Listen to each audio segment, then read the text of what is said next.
Question paper. এই question পেপারটি হচ্ছে আমাদের ঝাড়খণ্ড টেটের। তো ঝাড়খণ্ড টেটের 2012 সালের বাংলার কোয়েশ্চনপত্র। 2012 সালে যে বাংলা ভাষায় যে ঝাড়খণ্ড টেট হয়েছিল, সেই ঝাড়খণ্ড টেটের বাংলার সম্পূর্ণ প্রশ্নপত্র আমি নিয়ে এসেছি।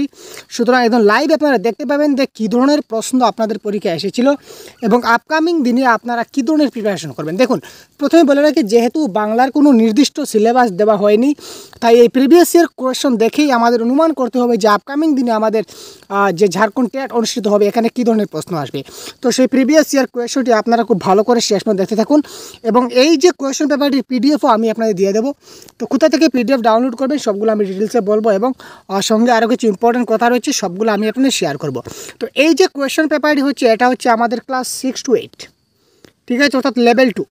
তো লেভেল 2 এর যে আপনাদের প্রশ্ন হয়েছিল, সেই লেভেল 2 এর প্রশ্নপত্র এবার আমি ডিসকাশন করছি। পরবর্তী ক্লাসে আপনি লেভেল 1 অর্থাৎ 1 to 5 এর প্রশ্নপত্র আপনি পেয়ে যাবেন, ঠিক আছে। তো লেভেল 2তে আমাদের কী কী প্রশ্ন এসেছিল আগে সেগুলো আমরা দেখে নিই, তারপর আমরা অন্যান্য ডিসকাশনে আমরা যাব, ঠিক আছে। দেখতে পাচ্ছেন, তো এটা হচ্ছে সম্পূর্ণ কোয়েশ্চন পেপার। তো দেখুন, কোয়েশ্চন পেপার একটু ব্লার রয়েছে, সুতরাং সেটা আমি সম্পূর্ণ আপনাদেরকে পরে আমি আপনাদেরকে যতটুকু সম্ভব বুঝিয়ে দেওয়ার চেষ্টা করব। তো প্রথম প্রশ্ন 121 নম্বর প্রশ্ন ছিল, সুন্দরবনে বাঘ আছে। কোয়েশ্চন পেপারটা একটু মানে ব্লার রয়েছে, কারণ সেটা অনেক পুরাতন প্রিভিয়াস ইয়ার কোয়েশ্চন, অনেক কোয়েশ্চন আমরা সেটা পেয়েছি। তো দেখুন, সুন্দরবনে বাঘ আছে নিম্নরেখ পদটি কোন পদ? ক্রিয়াপদ, বিশেষ্য পদ, নাকি সর্বনাম পদ, নাকি বিশেষণ পদ? সুন্দরবন, এখানে সুন্দরবন বলতে একটা নাম বোঝাচ্ছে, পার্টিকুলার একটা নাম। তো নাম বলতে আমরা বুঝি নাউন, সুতরাং এটা হবে আমাদের কারেক্ট অ্যান্সার, বিশেষ্য পদ। আমাদের এই বসুন্ধরা আমাদের প্রিয় ভূমি। আপনারা একটা কাজ করুন ভাই, কপিতে আপনারা এই ক্লাসটা যা শুরু হয়েছে, আপনারা ভিডিওটা পজ করে আপনারা একটা পেন এবং পেপার নিয়ে বসে যান, কারণ কোন কোন টপিক থেকে প্রশ্ন আসছে এই টপিকগুলো আপনারা লিখে যান। তাহলে এই টপিক থেকে যদি আপনি পরবর্তী সময় স্টাডি করেন তাহলে 100% আপনার উপকার হবে। এবং সেই টপিক ওয়াইজ সবগুলি যে টপিক ওয়াইজ সবগুলি সিকোয়েন্স আমাদের কাছে সিরিয়ালি রয়েছে, কোথায় রয়েছে, কী করে পাবেন, পুরো ডিটেলস বলবো। আমাদের এই বসুন্ধরা আমাদের প্রিয় ভূমি, এখানে যে নিম্নরেখ পদটি অর্থাৎ আমাদের নিচে কিন্তু আন্ডারলাইন আছে, আমরা দেখতে পাচ্ছি না সেই পিডিএফটা আমাদের ব্লার হওয়ার কারণে। তো সে আমাদের এই বসুন্ধরা আমাদের প্রিয় ভূমি, আমাদের সেটা কোন পদ? বিশেষ্য, বিশেষণ, সর্বনাম না ক্রিয়াপদ? তো আমাদের শব্দটা হচ্ছে এটা কি সর্বনাম পদ, অর্থাৎ কি নামের পরিবর্তে ব্যবহার করা হয়, অর্থাৎ কয়েকজনের পরিবর্তে আমরা একসঙ্গে আমাদের ব্যবহার করি। তো নামের পরিবর্তে যে জিনিসটা ব্যবহার হয়, যে শব্দটা ব্যবহার হয় তাকে আমরা সর্বনাম পদ বলে থাকি, ঠিক আছে ভাই। তো দেখি পরবর্তী কোয়েশ্চন আমাদের কাছে কোনটা রয়েছে দেখি। মেঘেরা দল ভেদে যায় কোন দেশে? মেঘেরা অর্থাৎ একটি মেঘ নয়, অনেকগুলা মেঘ। তো এখানে হচ্ছে কি একবচন, দ্বিবচন, বহুবচন, নাকি কোনোটি নয়? তো মেঘেরা যেহেতু বলছে, এখানে মেঘেরা যেহেতু বলছে, সুতরাং এখানে মেঘেরা বলতে অনেকগুলা মেঘের কথা বলা হচ্ছে, সুতরাং এটা হচ্ছে কি বহুবচন, ঠিক আছে ভাই, এটা হচ্ছে বহুবচন। নেক্সট আমরা দেখি, আমাদের কোয়েশ্চন পেপারে কি রয়েছে, প্রশ্নটা দেখি।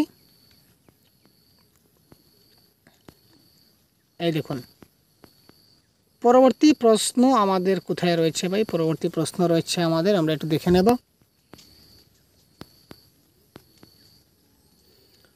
পরবর্তী প্রশ্ন রয়েছে, প্রথম শব্দের স্ত্রীলিঙ্গ কি? প্রথম শব্দের স্ত্রীলিঙ্গ কি হবে? প্রথম শব্দের স্ত্রীলিঙ্গ এখানে হবে আমাদের প্রাধান্য, অধীনা, প্রাচীনা, নাকি প্রথমা? তো এই ক্ষেত্রে প্রথম শব্দের স্ত্রীলিঙ্গ আমাদের হবে কি প্রথমা ইজ দ্য রাইট আনসার, ঠিক আছে। তারপর দেখুন, সে তার জেঠার বিষয় নেবে না। সে তার জেঠার বিষয় নেবে না, এখানে যে সেটা কোন কারক? কর্তৃকারক, কর্মকারক, অপাদানকারক, নাকি করণকারক? সে তার জেঠার বিষয় নেবে না, সে যে শব্দটা, এই শব্দটা বা পদটা, সেটা কোন কারক? অর্থাৎ কে জেঠার বিষয় নেবে না, আমরা কে দিয়ে প্রশ্ন করছি, তো কে নেবে না, সে নেবে না। তো কে দিয়ে আমরা প্রশ্ন করে যে উত্তর পাই সেটাকে আমরা কি বলে থাকি? কর্তৃকারক বলে থাকি। তারপরে দেখি হিমালয়। দেখুন, আমি আগেই বলেছিলাম, প্রিভিয়াস ক্লাসে আমি বারবার আপনাদের একই কথা বলেছি। তো ঝাড়খণ্ডের 2012 এবং 2016 প্রিভিয়াস এর কোয়েশ্চনপত্র আমাদের হাতে রয়েছে। তো 12 প্রশ্ন আজকে আমি আপনাদের দেখাচ্ছি, 16 প্রশ্ন ভেরি সুন আপনারা দেখতে পাবেন। সুতরাং চ্যানেলটা এখন সাবস্ক্রাইব করে থাকুন যদি নতুন হয়ে থাকেন। তো দেখুন, আমরা যে প্রিভিয়াস এর কোয়েশ্চনগুলো দেখেছিলাম, প্রিভিয়াস এর কোয়েশ্চনে আমরা দেখেছি যে বাংলা ব্যাকরণ থেকে একটা ভালো নম্বর কিন্তু আমাদের এসেছে। এখানে দেখতে পাবেন লাইভ আমরা দেখাচ্ছি যে কতটা প্রশ্ন বাংলা ব্যাকরণ থেকে এসেছে এবং কোন কোন টপিক থেকে এসেছে। সুতরাং বাংলা ব্যাকরণ ভালো করে প্র্যাকটিস করুন। তো আমাদের কাছে একটা গাইডবুক রয়েছে বাংলা ব্যাকরণের, অর্থাৎ আপনি সম্পূর্ণ কোয়েশ্চন পেপার দেখে নিন, তারপর আপনাকে বলবো যে আপনি কোথা থেকে ডাউনলোড করবেন। ভিডিও ডেসক্রিপশনে ক্লিক করে একটা লিঙ্ক পাবেন, ওখান থেকে আপনি যদি ডাউনলোড করে নেন বাংলা ব্যাকরণের বুক ঝাড়খণ্ড টেটের জন্য, সম্পূর্ণ একদম পুরো ডিটেলস এক্সপ্লেন দেওয়া আছে, একদম কনসেপ্ট সহ 650 প্লাস 650 প্লাস এমসিকিউ সহ বাংলা ব্যাকরণের গাইডবুক একটা প্রোভাইড করেছি আমরা আপনার জন্য ঝাড়খণ্ড টেটের জন্য। তো এই বইটা যদি আপনারা সম্পূর্ণটা পড়ে নিতে পারেন, বেশি পেজ নেই, কয়েকটি পেজ আছে, সম্পূর্ণ সিলেবাস ভিত্তিক, একদম যে যে জিনিস আপনাদের জানতেই হয় সেই জিনিসগুলো আমরা জানিয়ে সেই বইয়ে আমরা সবগুলো পয়েন্ট ওয়াইজ নোট করেছি, সঙ্গে 650 প্লাস এমসিকিউ। এই সম্পূর্ণ বইটা যদি আপনি একবার উপর থেকে নিচ পর্যন্ত একবার রিভিশন দিয়ে নিতে পারেন, তাহলে বাংলা ব্যাকরণ থেকে আপনার যে কোনো প্রশ্ন আসুক না কেন আপনি 100% কনফার্ম আপনি ঝাড়খণ্ড টেটে বাংলা ব্যাকরণ থেকে একটা ভালো নম্বর আপনি ক্র্যাক করতে পারবেন। তো ঝাড়খণ্ড টেটে আর কী কী প্রশ্ন এসেছিলো সেগুলো আমরা একবার ঝলক করে দেখে নেই। তো দেখুন, এখানে এসে ছন্দি বিচ্ছেদ, হিমালয় শব্দের সন্ধি বিচ্ছেদ আমরা সবাই জানি হিম প্লাস আলয়, হিম যুগ আলয় হবে হিমালয় সন্ধি বিচ্ছেদ আমরা দেখতে পাচ্ছি। তারপর দেখি আমাদের কি রয়েছে, তারপর আমরা যদি একটু কোয়েশ্চেন পেপারটিকে যদি স্ক্রল করি তাহলে পরবর্তী কোয়েশ্চেন আমরা দেখতে পাবো। এই দেখুন, এখানে দেখুন আবিযোগকারের সন্ধি বিচ্ছেদ কী হবে? আবিযোগকার হবে আবিষ্কারের অনেক স্পেলিং এখানে ছিল আমরা দেখতে পাচ্ছি না। তো মদিনার সয়কয় যেটাতে ছিল এটা হবে আমাদের কারেক্ট আনসার, যেটা ছিল আমাদের অপশন নম্বর সিতে আবিষ্কার। তো গায়িকা শব্দের পুলিঙ্গ কী হবে? গায়িকা শব্দের পুলিঙ্গ হবে আমাদের কি এখানে গায়ক। গায়িকা শব্দের পুলিঙ্গ আমাদের হবে গায়ক। আমরা দেখতে পাচ্ছি না, স্ক্রিনের সমস্যা হচ্ছে, তো আমরা সবগুলা বলে আপনাদের দিচ্ছি, প্রত্যেকটা খুব ভালো করে মনোযোগ সহকারে শুনতে থাকুন এবং পয়েন্টগুলো আপনারা নোট ডাউন করতে থাকুন কোন কোন টপিক থেকে প্রশ্ন আসছে, ঠিক আছে ভাই। তারপর দেখুন, সবুজ ঘাসে মাঠ ছেয়ে গেছে, এখানে করণ কারক কোনটি? আমরা একটু আরও ডিটেলসে আমরা দেখি। এখানে দেখুন, সবুজ ঘাসে মাঠ ছেয়ে গেছে, তো সবুজ ঘাসে মাঠ ছেয়ে গেছে, এখানে করণ কারক কোনটি? করণ কারক মানে কি, যে কিসের দ্বারা কাজটা হচ্ছে, কিসের দ্বারা, এখানে মাঠ ছেয়ে গেছে, তো কিসের দ্বারা? ঘাসের দ্বারা। সুতরাং এখানে কারেক্ট আনসার হবে ঘাস, এখানে অপশন বা বিতে আমাদের ঘাস ছিল, সুতরাং সেই ঘাসের দ্বারা আমাদের কি হয়েছিল, সম্পূর্ণ মাঠটা সম্পূর্ণ যে ছেয়ে গেছে, সুতরাং সম্পূর্ণ মাঠটা, সুতরাং কারেক্ট আনসার এখানে হবে ঘাসের দ্বারা, ঠিক আছে। নেক্সট আমরা দেখি, মিষ্টি আমরা খেয়ে ফেলেছি, তো মিষ্টি আমরা খেয়ে ফেলেছি, এই যে ফেলেছি পদটা কোন কাল? আমরা কি করেছি? খেয়ে ফেলেছি, মানে আমরা খেয়ে শেষ করে দিয়েছি, তো কাজটা শেষ হয়ে গেছে, তো কাজটা শেষ হয়ে গেছে মানে কোন কাল ভাই? যেহেতু কাজটা শেষ হয়ে গেছে সুতরাং অতীতকাল, ঠিক আছে। আমরা যে বাংলা গ্রামারের বইটা বানিয়েছি এখানে কারকও পাবেন, কালও পাবেন, সন্ধি পাবেন, সমাস পাবেন, পুরো ডিটেলস এলাবোরেট এখানে পুরো ডিটেলস দেওয়া আছে। একটা টপিকও আপনাদের এখান থেকে বাদ যায়নি, সবগুলো টপিক ওয়াইজ আমরা এখানে সেই পিডিএফটা তৈরি করেছি, যে বইটা আমরা তৈরি করেছি সেখানে আপনারা সবগুলো জিনিস খুব ভালো করে আপনারা এখান থেকে আপনারা ডাউনলোড করে পড়ে নিতে পারবেন। তো নেক্সট যেটা কোয়েশ্চেন পেপারে আমাদের কী ছিল আমরা দেখে নিই। পরবর্তী প্রশ্ন কী বলেছে এখানে, এখানে দেখুন, কোনটি বর্তমানকালের উদাহরণ? নিচের কোনটা বর্তমানকালের উদাহরণ? করছিলাম, করেছিলাম, করব, করছি, এখানে কোনটা বর্তমানকাল হবে? আবার দেখুন, করছিলাম, করেছিলাম, করব, করছি, তো কারেক্ট আনসার এখানে হবে করছি। বর্তমানকালের উদাহরণ হবে কোনটা? করছি, এটা হবে কি বর্তমানকালের উদাহরণ। তুমি অধম তাই বলিয়া আমি ড্যাশ হইব না কেন? এখানে উপযুক্ত বিপরীত শব্দ প্রয়োগ করে শূন্যস্থানপূর্ণ প্রয়োগ করতে হবে। তো তুমি অধম তাই বলিয়া আমি উত্তম হইব না কেন? অর্থাৎ অধমের বিপরীত শব্দ কী হবে? এখানে উত্তম ইজ দ্য রাইট আনসার, ঠিক আছে। আপনারা যদি চান তে পরবর্তী ক্লাসে আমরা সেই কোয়েশ্চেন পেপার আজকে আমরা লাইভ দেখালাম, পরবর্তী সময়ে আমরা সেগুলো টাইপ করে আবার সুন্দর করে যেভাবে পরিষ্কারভাবে লেখা বোঝা যায় এইভাবে যদি আপনারা চান তাহলে সবগুলা প্রশ্ন আমি আরেকটি ক্লাসে আমি ডিসকাস করে দেব। যদি প্রয়োজন হয় অবশ্যই কমেন্ট বক্সে জানাতে ভুলবেন না। যে পদ কোনো কিছু নাম বোঝায় তাকে কি বলে? দেখুন, এত সহজ প্রশ্ন। যে পদ কোনো কিছু নাম বোঝায় তাকে কি বলে? আমরা আগে জানি যে নাম যদি বোঝায় তাহলে কী হবে? নাউন হবে, আর নাউন মানে কি? বিশেষ্য। সুতরাং অপশন নাম্বার ডিতে রয়েছে বিশেষ্য, সুতরাং অপশন নাম্বার ডি এই ক্ষেত্রে হয়ে যাবে আমাদের কি কারেক্ট আনসার, ঠিক আছে ভাই। তো পরবর্তী প্রশ্ন আমরা দেখি, পরবর্তী প্রশ্ন কী? দেখুন, এখন পর্যন্ত শুধুমাত্র বাংলা ব্যাকরণের প্রশ্নই চলছে, আর কি প্রশ্ন নাই ভাই। শুধু ব্যাকরণ থেকে কি ঝাড়খণ্ড টেট এসেছিল? একটু অপেক্ষা করুন, যাই 2 মিনিট অপেক্ষা করুন, সম্পূর্ণ দেখে দেবো যে কী প্রশ্ন এসেছিল। দেখুন, ছোট ভাইকে ঠগিয়ে সম্পত্তি পাবার জন্য সে নকল উইল করে লক্ষণ ধরা পড়েছিল। একেই বলে কি? একজন ছেলে কি করেছিল? সে তার বাবার সম্পত্তি পাওয়ার জন্য সে নকল উইল করেছিল, অর্থাৎ জাল উইল করেছিল, করে সে ধরা পড়েছিল। একেই কি বলে? চুরের উপর বাটপারি, তারপর পেটে গেলে ফিটে শয়, অতি চালাকের গড়ায় দড়ি, নাকি নাচ না জানে আঙ্গন তেড়া, নাচতে না জানলে উঠোন বেকা। তো এই ক্ষেত্রে কারেক্ট আনসার কী হবে? অতি চালাকের গলায় দড়ি। সে কী করেছিল? তার বাবার সম্পত্তি পাওয়ার জন্য সে কী করেছিল? নকল উইল করেছিল বা জাল উইল করেছিল, করে সে ধরা পড়েছে। সুতরাং এখানে কারেক্ট আনসার কী হবে? অতি চালাকের গলায় দড়ি ইজ দ্য রাইট আনসার। ঠিক আছে। অনুপ যে অসৎ সঙ্গে মিশেছে, এখানে কে বলেছে? দেখুন, অনুপ যে অসৎ সঙ্গে মিশেছে একথা শুনে তার দাদা যেন আকাশ থেকে পড়ে গেল। আকাশ থেকে পড়ে গেল মানে কি? হঠাৎ হতবাক হয়ে পড়লো বা অকস্মাৎ সেটা শুনতো। তার মানে কারেক্ট আনসার এখানে কী হলো? হুশ হওয়া। তার ভাইয়ের হঠাৎ হুশ এলো যে আমার ভাই তো অসৎ সঙ্গে মিশে গেছে। সে আকাশ থেকে ভেঙে পড়লো, আমরা বলতে পারি। আকাশ থেকে ভেঙে পড়া মানে অকস্মাৎ কোনো কিছু শোনা।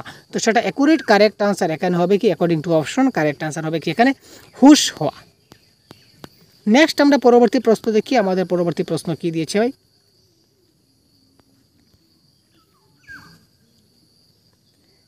কোন শব্দটির অর্থ নদী নয়? কোন শব্দটির অর্থ নদী নয়? এটা হচ্ছে তটিনী, এটা হচ্ছে সুতস্বিনী, এটা হচ্ছে যামিনী, এটা হচ্ছে কোনোটি নয়। তো নদীর সমার্থক শব্দ নয় কোনটি? কারেক্ট আনসার হবে যামিনী। যামিনী শব্দের অর্থ হচ্ছে রাত্রি। যামিনী শব্দের অর্থ নদী হয় না। তটিনী বলুন এবং সুতস্বিনী বলুন, সবগুলা হচ্ছে কি? নদীর সমার্থক শব্দ। এবং যামিনী নদীর সমার্থক শব্দ নয়, যামিনী হচ্ছে রাত্রির সমার্থক শব্দ। তো কারেক্ট আনসার এখানে হয়ে যাবে যামিনী। প্রশ্নে বলেছে কোন শব্দটির অর্থ নদী নয়। তো এখানে যামিনী শব্দটির অর্থ নদী নয়, এটা হবে কি এই ক্ষেত্রে? Correct answer. ঠিক আছে।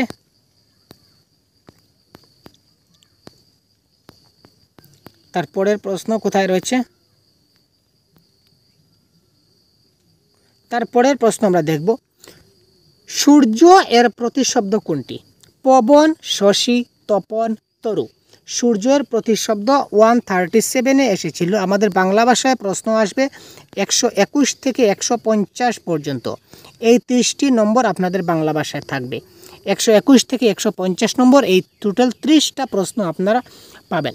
তো 137 নম্বর প্রশ্নে কি বলেছে? সূর্যের প্রতিশব্দ পবন হয় না, শশী হয় না, তরু হয় না। কারেক্ট আনসার হবে তপন। সূর্যের প্রতিশব্দ কি? তপন।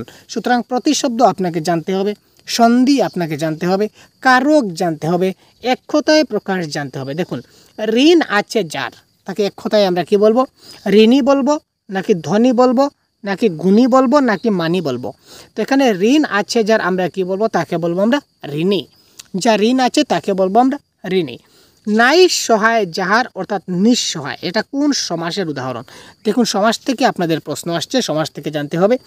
নাই সহায় যার, এটা হচ্ছে নিঃসহায়, এটা হচ্ছে কি? বহুব্রীহি সমাসের উদাহরণ। ঠিক আছে। নেক্সট আমরা দেখি।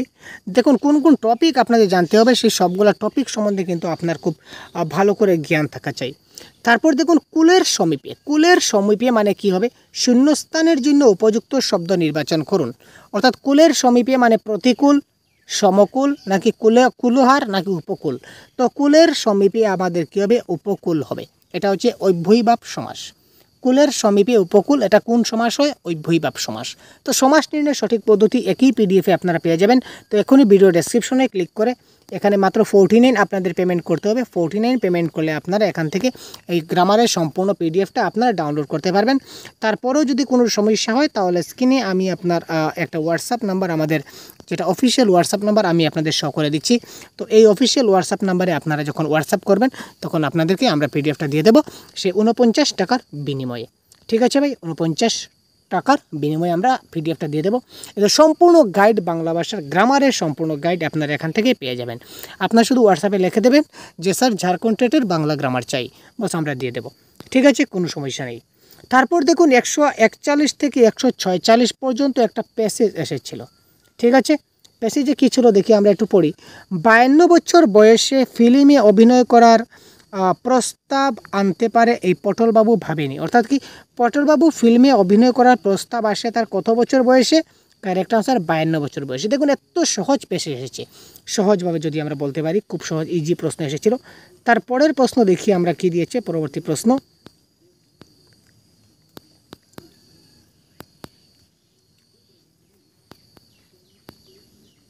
সেকেন্ড প্রশ্ন কোথায় রয়েছে, পটলবাবু যেটা ফিল্মে তিনি যে গিয়েছিলেন তার ফিল্মের প্রশ্নটা আমরা একটু দেখলাম। তার ফিল্মে তিনি 52 বছরে তিনি গিয়েছিলেন। তো তার পরবর্তী প্রশ্ন যদি আমরা দেখি, বাজার করতে গিয়ে পটলবাবু খালিকা কিনেছিলেন কোন জিনিসের বদলে।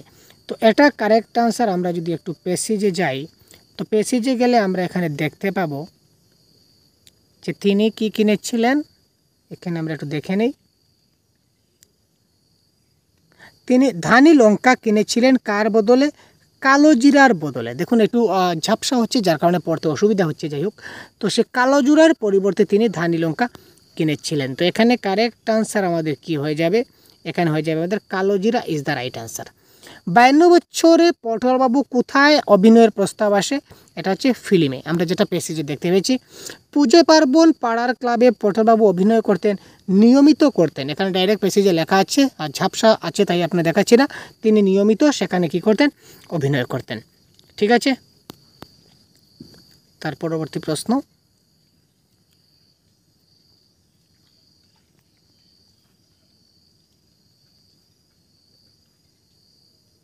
এই দেখুন, হ্যান্ডবিলে মেবার বুড়ো করে নাম রেখেছিলেন সেবল পটলবাবু কোন ভূমিকায় অভিনয় করেন।